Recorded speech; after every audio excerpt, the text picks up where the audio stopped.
There's something about the end of the year that gets people, I don't know, into a bit of a strange place. I mean, obviously there's those people that are rushing around buying presents and decorating the house and having millions of people around to dinner and fretting about all of that kind of stuff. And then there's people like me who, I won't say I'm taking it easy. I am looking forward to Christmas. I'm going to spend it with my mum.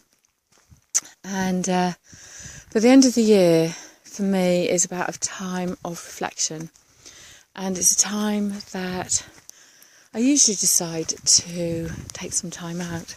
I know when I worked in corporate, I used to save all my holidays up, and I'd have a mega holiday over Christmas, as much time as I could possibly have off. I guess I just wanted to recharge my batteries in some way.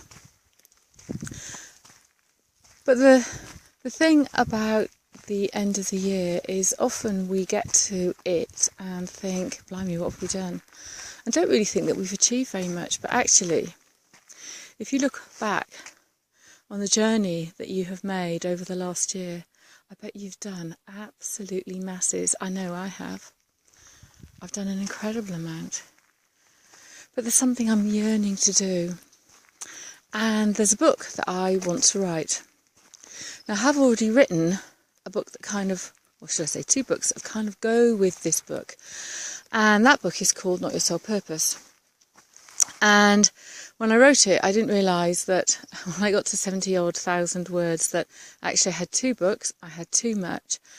And that something kind of needed to precede it, because both of these books were kind of workshop based, and they were based on work that I did with one-to-one clients and in kind of like personal branding and writing workshops. So I've decided that for my journey ahead into 2015, that I need to stop and reflect. I need to take some time out, which is really hard for me. And in taking that time out, what I need to do and what I want to do is to start to write the book that precedes the 2 workbooks that I'm going to produce, edit, get ready, publish, do something with next year.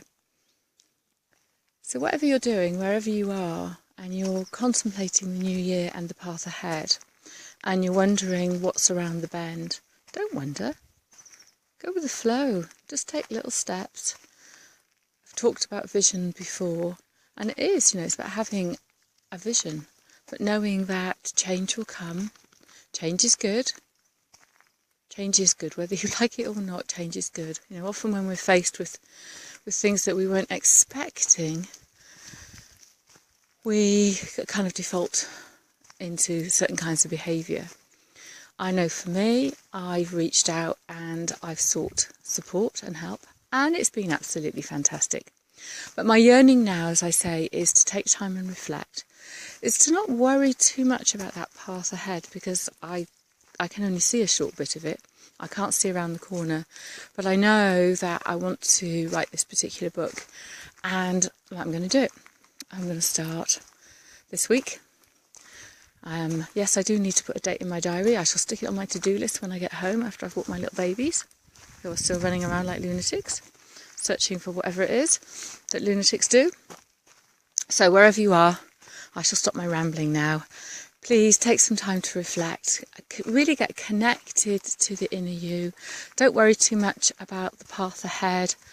Just know that every step you take is a step in the right direction. And if you are planning to write a book, please use this period to get connected to it. And I will see you on the other side.